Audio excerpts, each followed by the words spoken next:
Today's video, I'm going to talk about how to identify and replace a faulty GFCI or AFCI outlet. This is what a typical GFCI or AFCI outlet looks like. It has these two buttons here. There's a reset and then there's a test. Pressing the test button trips this outlet and it will not supply any power, and pressing reset will then reset it and then it's good to go and supplies power. This one is working fine. It's kind of hard to tell on video, but this light is green, which means it's getting power and it's working fine. Okay, so before we talk about how to identify a faulty GFCI, let's see how they're wired in general. And this is a very oversimplistic, badly drawn wiring, but I think this will give a good idea. So these AFCIs or GFCIs, they need to be on their own dedicated circuit. So you will find that they're on their own dedicated breaker in the breaker box.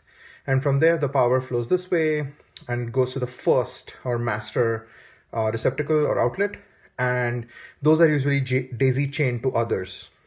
And sometimes only the first outlet might be AFCI or GFCI, and the rest might be just regular outlets, but they are GFCI protected because of this one.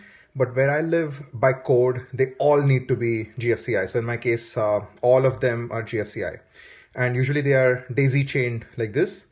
And so for this outlet, these are called the line because that's how the power comes in.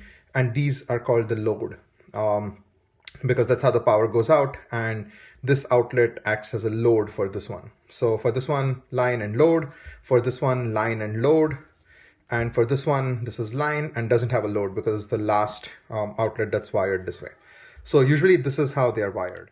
All right, so now before we go and replace some of them, there are a few things we need to check because the outlet may not be faulty. It might be something else that's much simpler instead of replacing the outlet.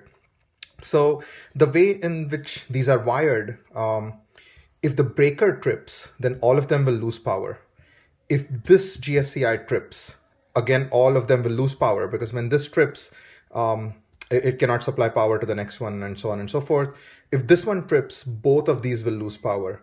And if this one trips, only this one will lose power. So there's a few things you need to check. Just see if like all of them have lost power, then it could be the breaker or it could be the first outlet and you might try resetting this one. If both of these have lost power, most likely this one would be at faulty, that it has tripped or gone bad.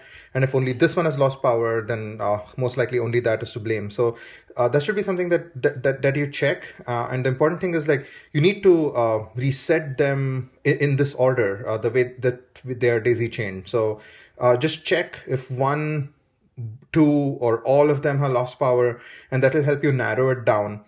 I would just check all of them. I would start at the breaker, make sure it's not tripped. If it has, turn it off and then all the way back on and then reset all of them. So that way you have checked the easy stuff.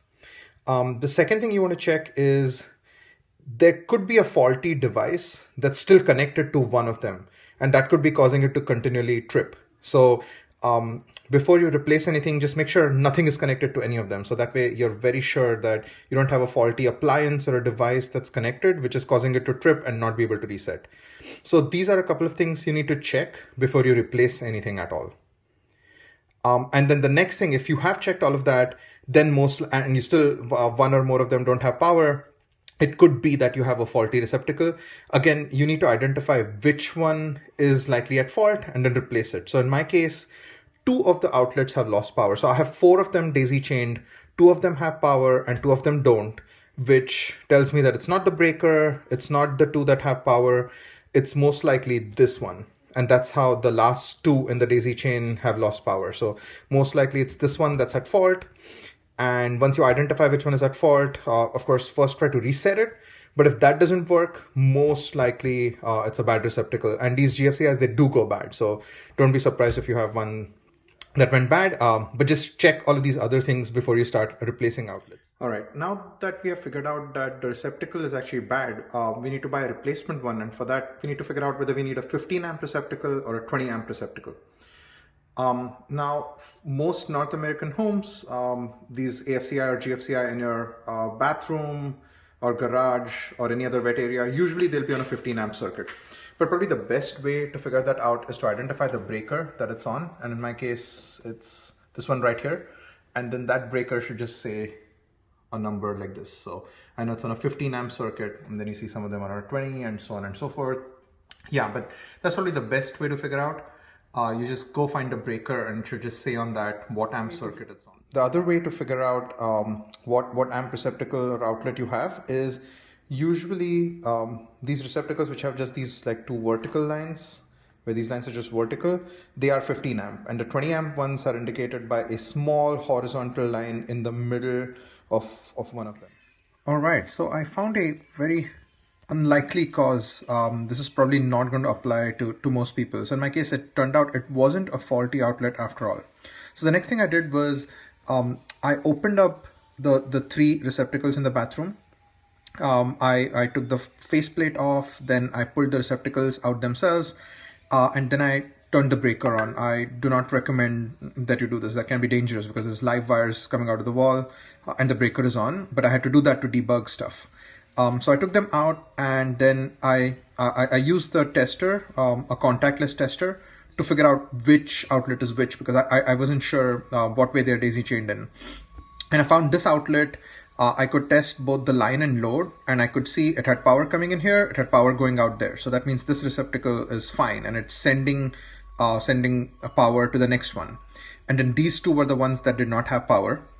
And I was suspecting that it's this receptacle that's bad. But when I pulled this one out, I saw that the live wire, or the black one in North American homes, it had a splice in it. So splice is something where power comes this way, and then it's spliced into two different ones. One of them was going into this outlet, which did not have power, and then one was going back into the wall.